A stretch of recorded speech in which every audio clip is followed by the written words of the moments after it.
마태복음 9장 35절로 38절 함께 읽겠습니다.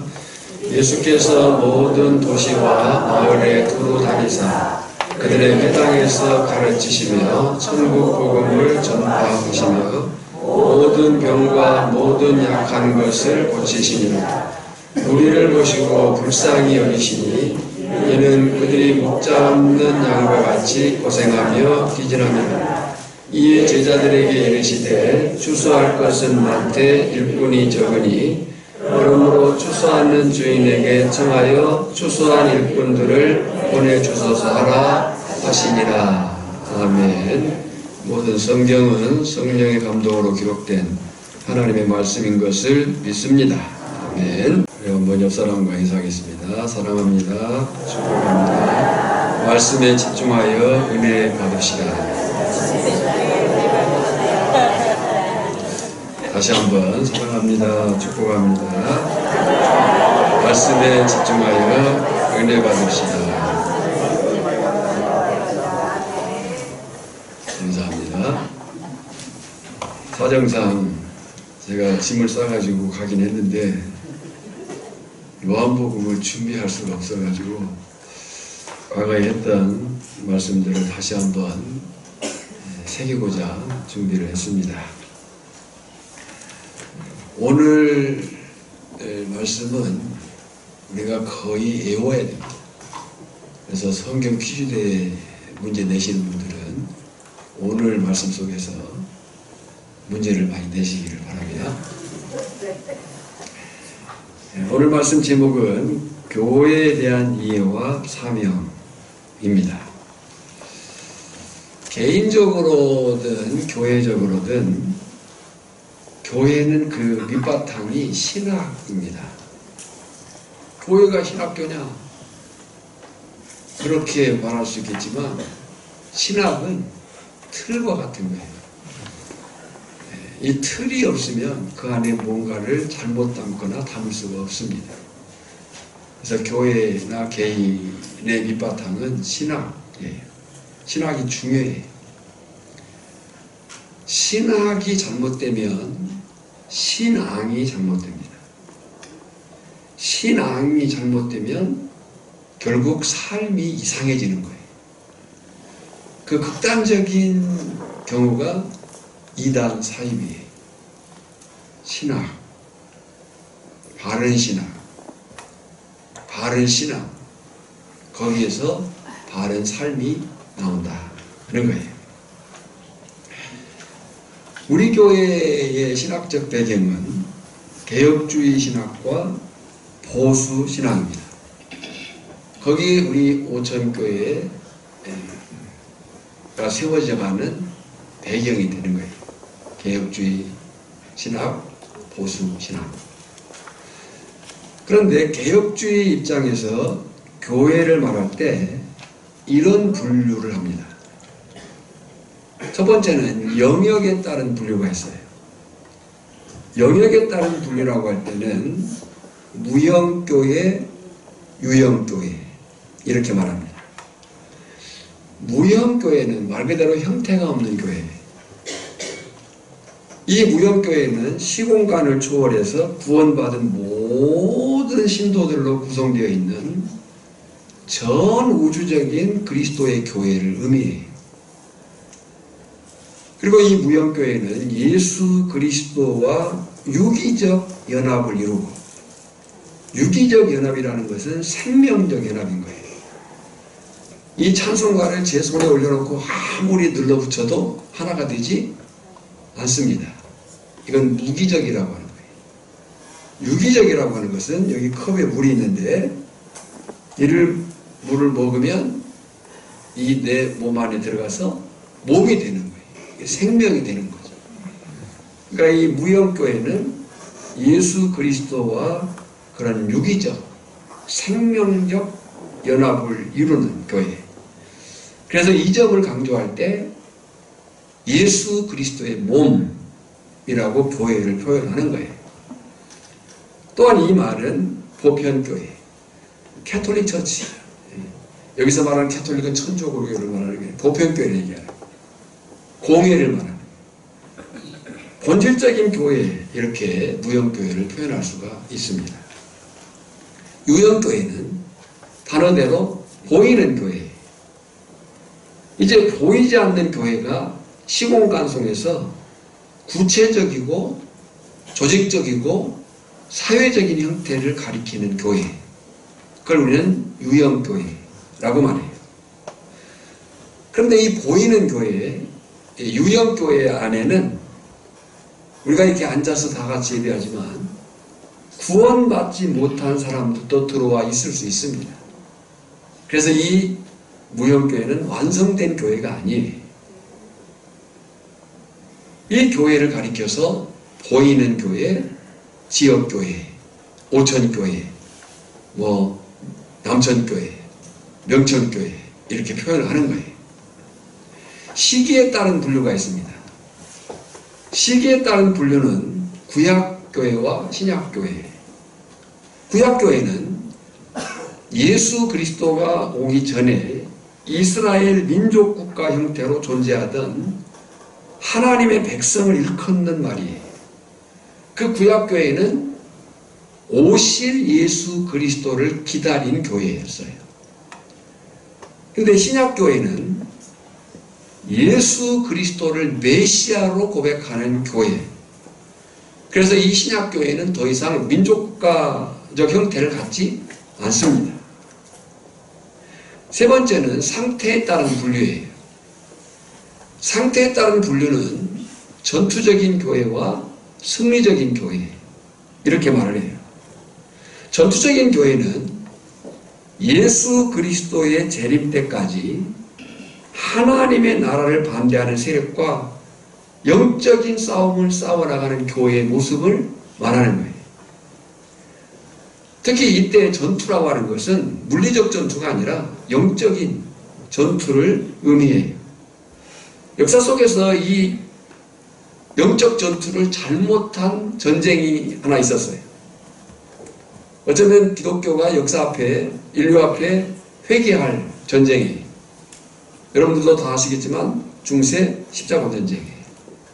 그건 잘못 싸운 전쟁이었던 거죠.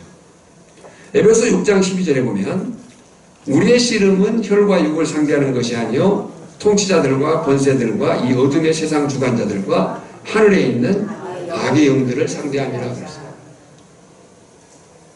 이 상태에 따른 분류의 두 번째는 승리적인 교회. 승리적인 교회는 지상에 없어요. 예수 그리스도의 재림과 더불어서 완전한 승리를 거둘 교회의 모습을 가리켜서 천상교회 혹은 승리적인 교회 이렇게 표현하는 겁니다. 그러면 오늘 저나 여러분은 누구인가? 라고 할 때 저나 여러분은 유형교회, 보이는 지역교회에서 오신 예수 그리스도를 구주와 주님으로 고백하고 승리의 주로 다시 오실 예수 그리스도를 기다리며 외적인 내적인 영적 공격들과 싸워 이 땅에서 믿음 지켜 사는 사람들, 바로 그 사람들이 누구냐? 저나 여러분인 거예요. 이 사실을 믿습니다. 어떤 사람이 목사님께 요청을 했어요. 목사님, 좋은 교회 하나 소개해 주세요. 좋은 교회를 다니고 싶습니다. 목사님이 말씀을 했어요. 한번 당신이 그 좋은 교회를 찾아보십시오. 그리고 찾거든 절대로 당신은 그 교회의 교인이 되지 마십시오. 당신 때문에 그 좋은 교회가 무너질 겁니다. 여러분, 처음부터 좋은 교회, 아무 문제도 어려움도 없는 교회, 완전한 교회는 있을까요? 없을까요? 없습니다. 우리 교회도 완전하지 않습니다. 문제가 있습니다. 그러면 어떤 교회가 좋은 교회일까? 라고 할 때 문제와 어려움을 해결해낼 수 있는 능력이 있는 교회, 그렇게 싸워보려고 그렇게 살아보려고 하는 사람들이 모여있는 교회, 그 교회가 좋은 교회고 5천 교회이기를 바랍니다.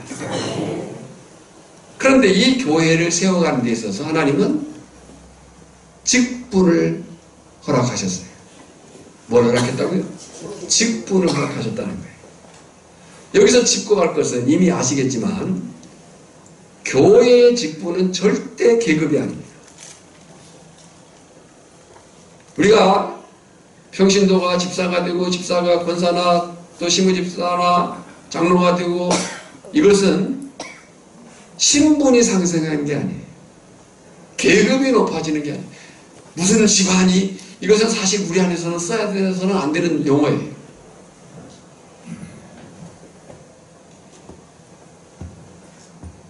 사실 어떤 직분이 주어진 것은 계급이나 신분이 높아진 것이 아니라 그 역할이 주어진 것이고, 중직이라고 할 때 계급이 높아진 것이 아니고 역할이 커진 거예요.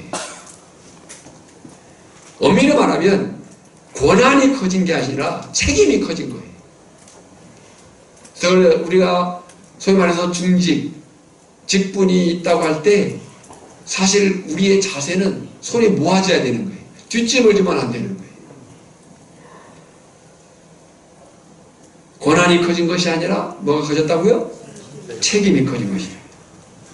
두려워할 것은 그 책임, 그 역할을 다하지 않는 것은 영적 사명에 대한 직무유기가 된다는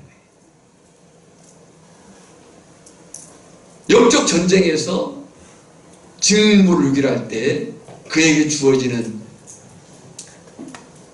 버려보겠어요. 처형입니다. 우리에게 주어진 직분 역할이에요. 그 직분이 높아졌다고 할 때 그것은 계급이 높아진 게 아니라 책임이 높아진 거예요. 커진 거예요. 그 책임을 감당하지 않을 때 영적 직무유기가 된다. 그러면 신약시대, 은혜시대의 유형교회, 보이는 교회인 우리가 승리적인 천상의 교회를 향해서 어떤 영적인 전투를 해나갈 것인가? 어떻게 교회를, 우리에게 책임 맡겨준 이 5천 교회를 세워갈 수 있을 것인가? 이에 대해서 오늘 저는 예수님의 공생의 사역 중 특히 2차 갈릴리 사역의 결론인, 오늘 본문은 예수님의 2차 갈릴리 사역의 결론 부분입니다. 이 2차 갈릴리 사역의 결론인 본문에 표현된 예수님의 사역 방향을 중심해서 설교하고자 합니다. 1차 갈릴리 사역의 결론 부분은 4장 23절로 25절이었습니다. 첫 번째, 어떻게 우리는 이 승리적인 교회를 향해서 내게 주어진 역할을 영적인 싸움으로 사용하며 승리해 갈 것인가? 그 첫 번째가 뭐냐면 사람을 살리는 일에 최선을 다해야 된다. 한번 해봅시다. 사람을 살리는 일에 최선을 다하라. 36절 읽겠습니다. 무리를 보시고 불쌍히 여기시니 이는 그들이 목자 없는 양과 같이 고생하며 기진함이라 그랬어요. 무리를 보시고 불쌍히 여기시니 이는 그들이 목자 없는 양과 같이 고생하며 기진함이라. 여러분, 교회, 성경이 말하는 교회는 사람입니다. 이제 퀴즈에 나올 거예요. 성경이 말하는 교회는 뭐라고요? 사람이에요. 옆 사람에게 해주세요. 집사님이, 권사님이, 장로님이 교회입니다.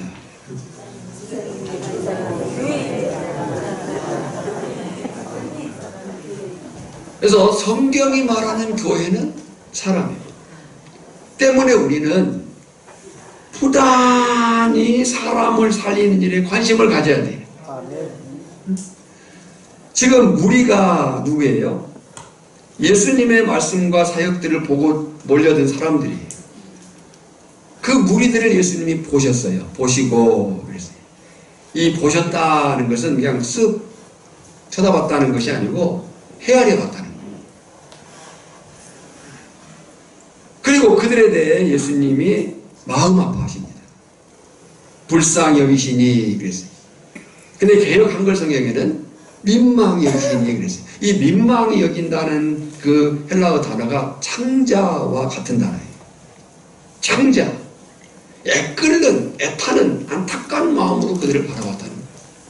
그냥 쓱 쳐다본 게 아니에요. 오늘 저나 여러분이 이 마을 공동체 안에 있는 한 영혼들, 내 이웃, 내 가정, 또 주변의 사람들을 바라볼 때 이 주님의 시선이 있기를 주님의 이름으로 축복합니다. 그렇게 주님이 바라보신 이유가 두 가지예요. 그리고 이 두 가지는 연결되어 있습니다. 첫째는 목자 없는 양과 같기 때문이었고, 목자 없는 양은요 죽은 목숨이에요. 죽은 목숨 같았기 때문이고, 두 번째는 고생하며 기진하며, 이 고생하며 기진하면도 개역성경에는 유리하여 그랬어요. 유리라고 하는 것이 뭐예요? 버려졌다는 거예요. 그러니까 저들이 죽은 목숨처럼 버려져 있기 때문에 예수님의 마음이 그들을 볼 때에 창자가 끊어지는 고통을 느낀 거예요. 오늘 저나 여러분이, 저나 여러분의 가정이, 자녀가, 또 이웃들이 정말 예수 믿지 않고 죽어져 있는 그 영혼의 상태를 바라볼 때 우리의 심령이 그런 애끓는 마음이 있기를 주님의 이름으로 축복합니다. 예수 생명이 없는 자들은 그런 자들이에요. 분명한 것은 그런 인간에게 영원한 생명을 주실 분은 오직 예수님 뿐인 것을 믿습니다. 예수께서 가라사대 내가 곧 길이요 진리요 생명이니 나로 말미암지 않고는 아버지를 볼 자가 없느니라. 할렐루야. 때문에 우리가 승리적인 교회를 바라며 싸워야 될 영적 전투는 첫 번째가 뭐냐면 사람을 살리는 일에 최선을 다하는 거예요. 오늘 저나 여러분 개인이 우리 교회가 그런 교회 되기를 소망합니다. 두 번째 영적 전투는 일꾼을 세우는 일에 열심하라 하는 거예요. 이것을 저는 교회를 세우는 일로 설명하겠습니다. 37절로 38절을 함께 읽습니다. 이에 제자들에게 이르시되 추수할 것은 많되 일꾼이 적으니 그러므로 추수하는 주인에게 청하여 추수할 일꾼들을 보내주소서 하라 하시니라 그랬어요. 주목할 것은요 대상이 달라졌어요. 36절에서는 주님이 누구를 봤어요? 무리를 보시고 그랬어요. 그런데 37절에서는 누구에게 말씀을 하셔요? 제자들에게 이르시되 그랬어요. 무리를 보신 주님이 누구에게 말씀하셔요? 제자들에게. 무리는요 자기 스스로 자기를 살릴 수 있는 능력이 없어요.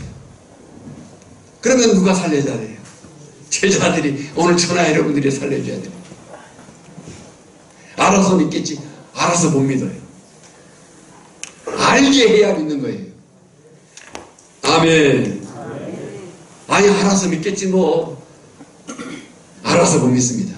그들은 알아서 믿을 만한 능력이 없어. 죽어있기 때문에. 어떻게 된다고요? 알게 해야 믿습니다. 여러분요, 일꾼을 세운다, 교회를 세운다는 것은 건물을 잘 짓는 것도 아니고요, 조직을 강화하는 것도 아니고요, 재정을 비축하는 것도 아니에요. 이것들은요 사실 부차적으로 따라오는 필요예요. 분명히 건물이나 조직이나 재정은 필요합니다.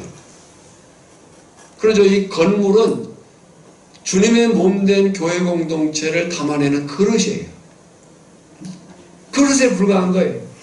여기에 만약에 지금 서구 유럽이나 한국에도 그런 일이 벌어지고 있는데요, 이 안에다가 여기다 노래방 기기 갖다 놓고요, 이게 뭐 불 번쩍번쩍 하고요, 여기 춤추고 그러면 이게 뭐가 돼요?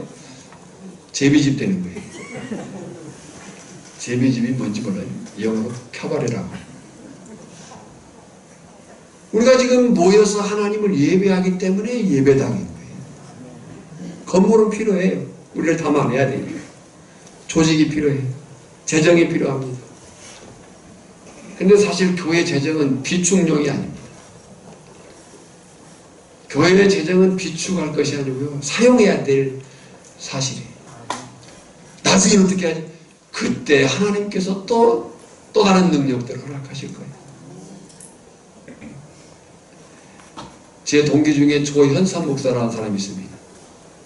국내에 세계에 재난만 일어났다고 하면 나타나는 교회예요. 영광교회. 그 교회는 1년 재산 중에 딱 100만 원 남겨놓고 다 쓴다고. 우리도 그렇게 할 수 있을까는 뭐 나중 문제고요. 그 교회가 일단 대단한 교회예요. 국가에서 세계에서 재난 뭐 무슨 어떤 재난이든지 간에 그냥 재난만 나타났다 하면 일어났다 하면 나타나는 교회가 그 교회예요. 필요해요. 분명히 재정이 필요해요. 지금 필요하고 또 나중을 우리가 이 지혜를 가진 사람으로서 준비할 필요는 있어요. 그러나 우리 가치가 그렇다는 거예요. 가치가. 그것이 목적이 아니라. 한번 생각해 보세요. 많은 교회들이 건물을 유지하느라, 조직을 관리하느라, 돈 때문에, 돈이 없었더라면 정말 힘들고 어렵고 정말 서로가 서로를 위해서 교회를 세워갈 때는 그런 일이 없었는데, 돈이 많아지고 건물이 커지고 이런 조직이 강화되면서 일어나는 문제들. 그러다 보니까 사람들이 빠지고 결국 남은 건 건물밖에 없어. 그 건물을 유지 관리가 할 수가 없는 거예요. 그것이 서구 유럽 교회의 모습이고 오늘 한국 교회에 벌어지고 있는 모습이에요. 앞으로 이것은 더 심각해질 거예요. 예수님이 이 땅에 오셨을 때 예루살렘 성전이 그랬어요. 예루살렘 성전이 기능은 상실한 채 오히려 주님의 교회를 무너지게 하고 있었다. 앞에서 말씀드린 것처럼 교회는 뭐라고 했어요? 사람입니다. 교회는 사람이에요. 교회는 사람이에요. 요즘 아침에 교회 제가 8시쯤 되면 이제 예배당에 들어오는데요. 너무 기분이 좋아요. 아이들의 찬양 소리가 들려요. 아멘을 좀 해주세요. 아멘. 목이 타가지고요. 입이 마르니까요. 아멘을 좀 크게 해주세요. 얼마나 기분이 좋던지 말이죠. 아이들이 오늘 아침에 부른 찬송이 뭐였죠? 싹트네 싹트네 싹터요 내 마음의 사랑이. 야, 제가 주일학교 중고등부 했던 때 그 감격이 확 올라와가지고 너무 기분이 좋았어요. 교회는 뭐라고요? 사람입니다. 사람 있으면요 건물 가능하고요, 사람 있으면 조직 가능하고요, 사람 있으면 돈 가능해요.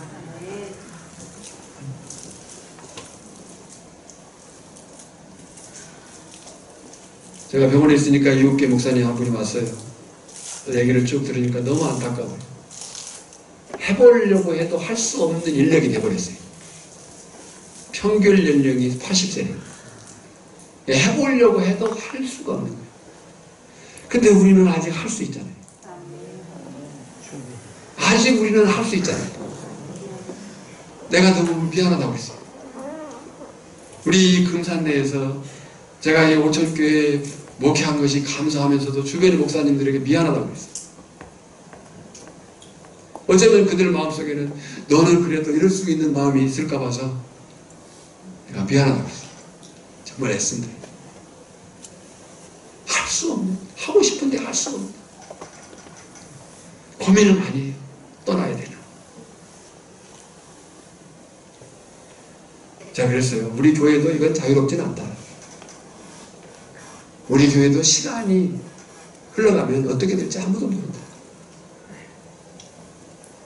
여러분, 지금 우리가 사람을 살려놓지 않으면, 지금 우리가 사람을 세워놓지 않으면 우리에게도 소망은 없는 거예요. 아직은 아니에요. 이건 시간 문제.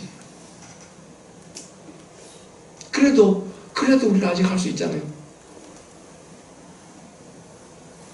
새벽으로는 제가 우리 선생님들 이름을 부르면서 거의 매일 이름을 부르면서 기도합니다. 근데 부르다가 이제 남편들은 가로쳐 있거든요. 남편들은. 남편 정루서, 김춘서 족족족 붙잡고 씨름을 하시. 제가 이제 하루는 그런 마음이 들더라고요. 거기 이제 가로쳐진 몇 사람들 있잖아요. 응? 듬직한 남성들. 요 사람들만 오면 내가 신날 건데 말이야. 이도훈 집사님, 박민영 목사님.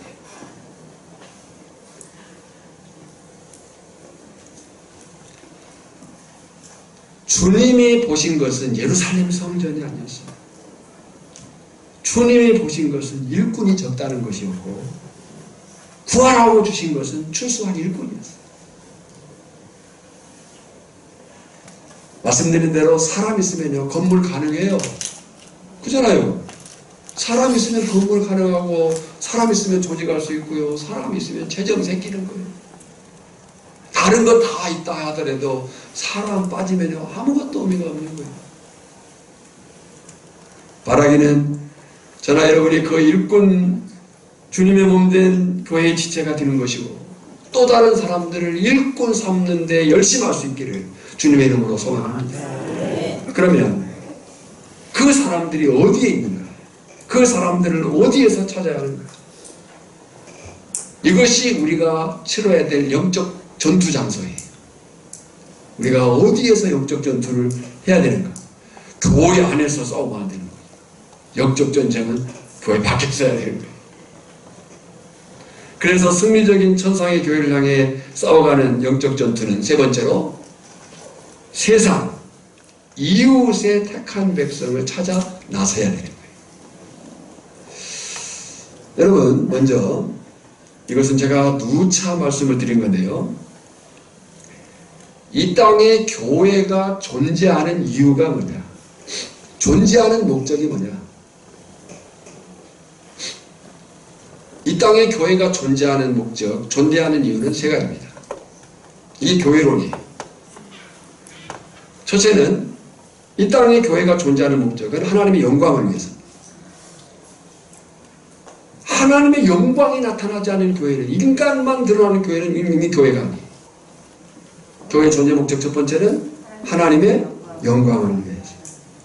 그래서 교회 공동체를 예배 공동체라고 말합니다. 두 번째는 교회 자체 건강을 위해서예요. 교회는 자체가 건강해야 돼요. 병든 사람만 모여있으면 안 되는 거예요. 아픈 자도 오고 힘든 자도 오고 여러 가지 상처받은 사람도 오고 다 올 수 있어요. 수고하고 짐진 자들아 다 내게로 오라. 교회 문턱이 높아지면 안 돼.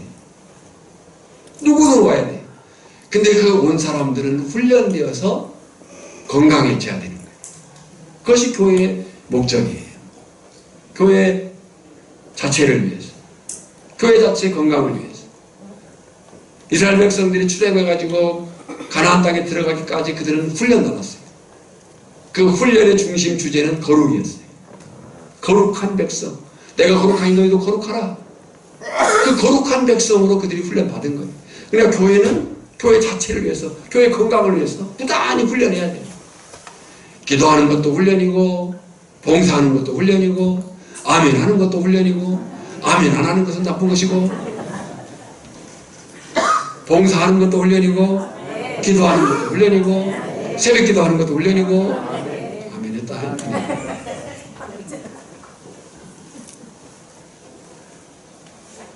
아멘이라는 것은 동의한다는 게 동의했어요, 이제. 예, 훈련이에요. 사랑하는 것도 사실 훈련이에요. 사랑하는 것도 훈련이에요.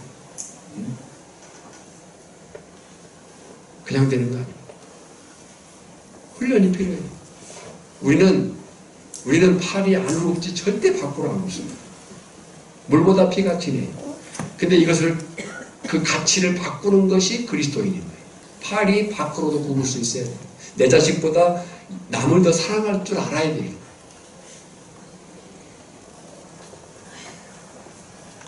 그것이 훈련으로 되는 거예요. 그냥 되는 게 아니라. 웃는 것도 훈련이에요. 한번 옆 사람 보면 웃어보세요. 가끔 보면 무서워 죽겠어요. 특히 막 바쁠 때 일할 때는요 정말 무서워요. 묻는 것도 훈련이에요. 교회 자체의 건강을 위해서 훈련 공동체. 세 번째는 세상을 위해서. 교회는 세상을 위해 그게 방향이에요. 그래서 교회를 증인 공동체라고 하는 거예요. 교회 올 때마다 보시겠지만 읽어보는지는 모르겠어요. 이쪽에 있는 글을 한번 똑같이 읽어보겠습니다. 시작. 우리는 예배를 통해 하나님을 영원하게 하며 말씀과 기도 훈련으로 성숙한 그리스도인이 되어 세상을 아름답게 변화시키는 증인의 삶을 실현한다. 이 얘기를 한 거예요. 요거 퀴즈. 암송 퀴즈. 35절 보겠습니다. 읽습니다. 예수께서 모든 도시와 마을에 두루 다니사. 거기까지만. 예수께서 모든 도시와 마을을 두루 다니사. 개역 한글에 보면 이 번역을 모든 성과 촌에 두루 다니사 그랬어요. 그러면 도시와 마을의 차이가 뭐냐라고 할 때 도시는 성을 가리키는 거예요. 성곽이 있는 마을. 마을이라고 하는 촌은 그냥 성 주변의 마을들이에요. 거기는 성이 없어요. 강조는 뭐냐면 두루 다니사예요. 두루 다니사. 자, 도시와 마을을 강조가 뭐라고요? 두루 다니사. 목적이 뭐예요? 뭐하러 두루 다녀요? 네, 그 말도 맞아요. 사람을 찾기 위해서. 사람을 찾기 위해서. 사실 우리는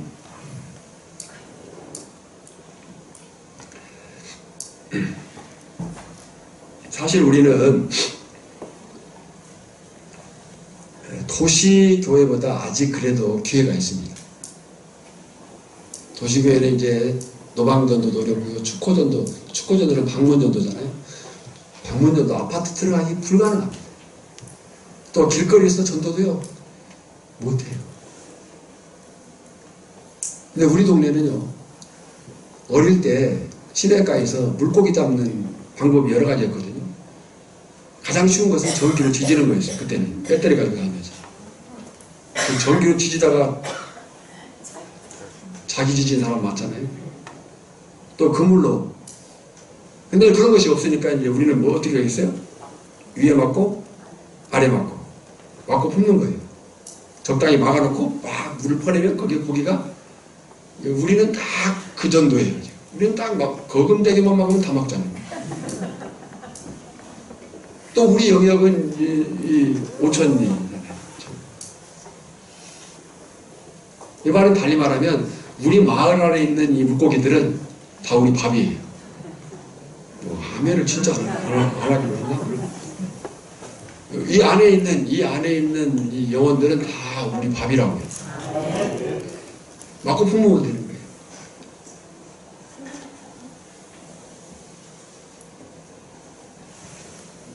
자, 도시, 마을, 강조는 두루 다니사. 목적은 사람을 찾기 위해서. 우리가 이웃을 돕는 최선이 뭐냐? 세상을 살리는 최상이 뭐냐? 우리가 이웃을 돕는 최선, 세상을 살리는 최상이 뭐냐라고 할 때 그것은 구원의 복음을 전하는 것이고 그 구원은 오직 예수 그리스도뿐임을 믿습니다. 사람을 도와준다고 할 때요. 사람을 누군가를 도와준다고 할 때 정말 우리가 최고로 최상으로 도와줄 수 있는 것은요. 그 영혼을 살리는 것밖에 없어요. 먹는 것 주고 필요한 것 줄 수 있겠죠. 그러나 그것은 그때뿐이에요. 그 영혼을 살려야만 영원히 그를 돕는 거예요. 요한복음 3장 17절 같이 읽겠습니다. 하나님이 그 아들을 세상에 보내신 것은 세상을 심판하려 하심이 아니요 그로 말미암아 세상이 구원을 받게 하려 하심이라. 사도행전 4장 12절 다른 이로서는 구원을 받을 수 없나니 천하 사람 중에 구원을 받을 만한 다른 이름을 우리에게 주신 일이 없음이니라 그랬어요. 그러니까 예수님이 이 땅에 오신 그 자체가 영광이에요. 임마누엘. 예수님이 이 땅에 오신 자체가 영광이지만 오신 데는 분명한 이유가 있었어요. 그 오신 이유가 뭐였어요? 세상을 구원하기 위해서. 근데 그 주님이 하신 일이 오늘 우리가 맡은 일이라는 거예요. 주님이 사람들을 불쌍히 여겨서 그들을 살리려고 오신 것이 오늘 우리가 맡은 사명이라고. 35절이에요. 다시 읽어볼까요? 시작. 그들의 회당에서 가르치시며 천국 복음을 전파하시며 모든 병과 모든 약한 것을 고치시니라. 그랬어요. 가르치시며 교육, 천국 복음을 전파하시며. 전파해야 듣죠. 말씀드리지만요, 아무리 우리가 반찬 맛있게 해다 주고 비 오는 날 부침개 해다 주고 아무리 좀 죄송한 표현이지만 막 온갖 알랑방구를 다 껴도요, 그 자체로만은 영혼의 변화가 일어나지 않아요. 아무리 좋은 걸 갖다 주고 막 맛있는 걸 갖다 주고 막 그냥 진짜 막 눈치 보면서 막 해도요, 그렇게 해서 될 것 같으면요 다 나와야잖아요. 그거 가지고 되는 게 아니고 영혼의 변화는 복음을 전해야 일어나는 사건인 거예요. 가르치며 천국 복음을 전파하시며 모든 병과 모든 약한 것을 고치시니라. 그랬어요.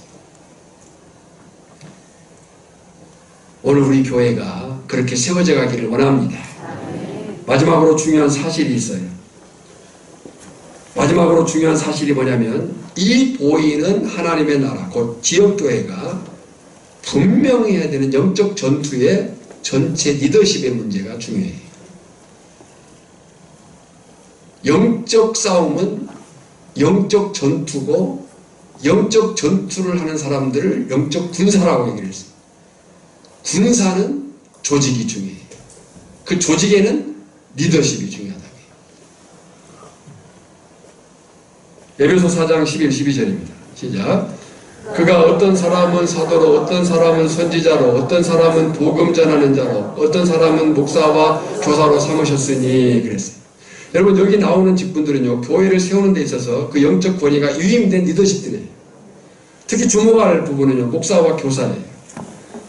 이 목사와 교사에 대해서 학자들 간의 견해가 있긴 해요. 그러나 일반적인 이해는 뭐냐면, 이 목사와 교사는 헬라어 원문으로 보면요, 정관사가 하나예요.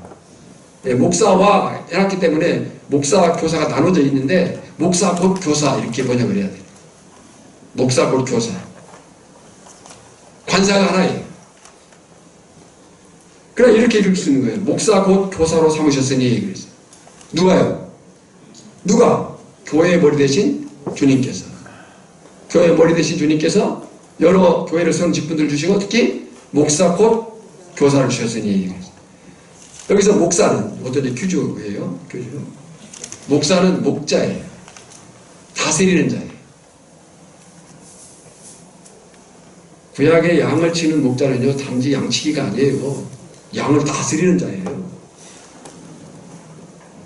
지팡이와 막대기로 그들을 잘 인도하지만, 그러지 않을 때는 매질을 하는 거예요.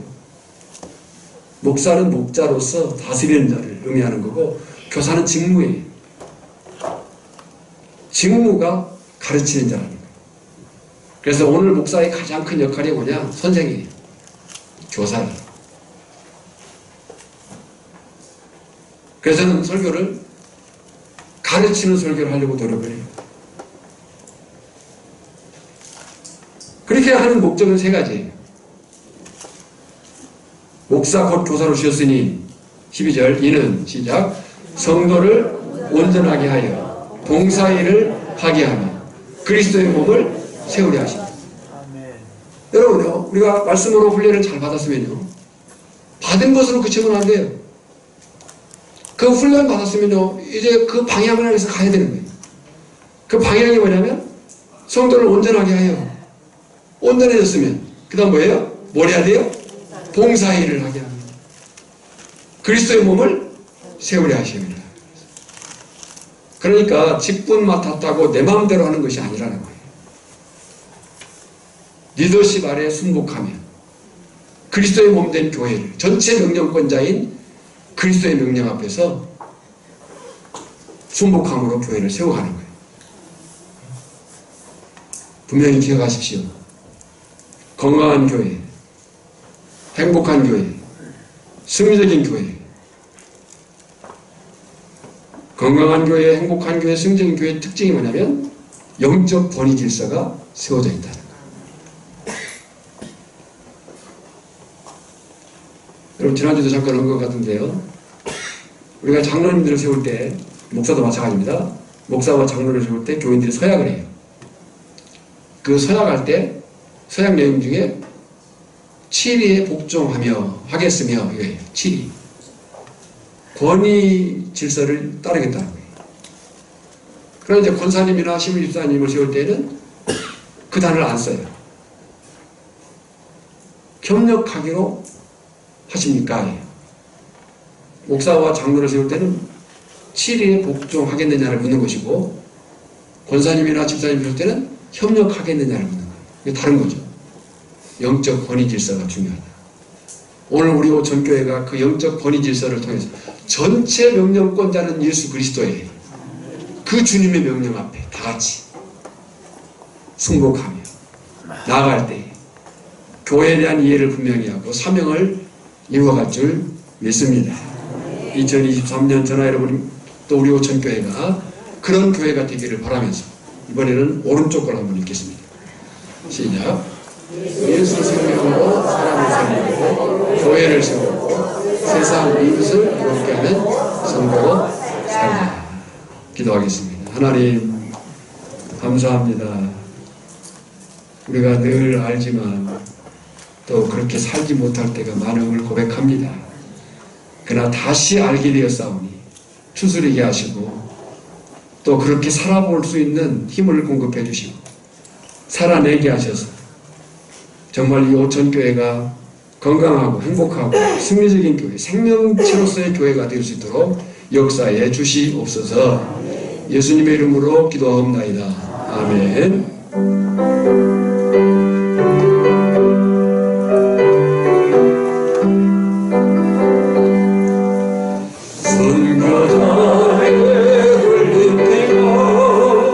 역사 속에 맥박치고 전도자가 부르는 우리 항상 밝히었다. 초대교회 귀한 믿음 이어받아 충성하고 선진들의 값진 인생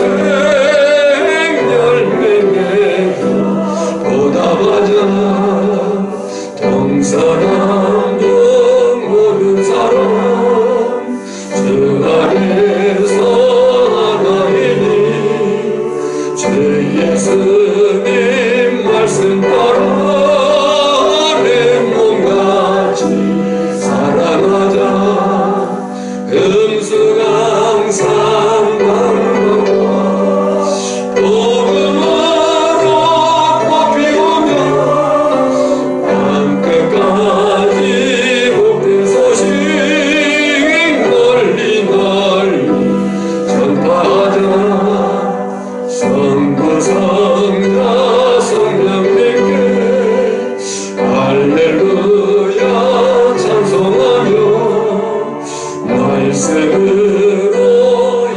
방법과 승리하는 삶을 살리 죽기까지 증상하여 그 나라의 들림받아 주 앞에서 생명의 멸류관을 받으리라. 지금은 우리를 구원하신 예수 그리스도의 은혜와 성부 하나님의 크신 사랑하심과 성령의 감화감동 충만 깨닫게 하심이 다시 말씀 붙들어 살고자 다짐하는 주의 백성들 머리머리 위 이제로부터 영원까지 항상 함께 있을지어다. 아멘.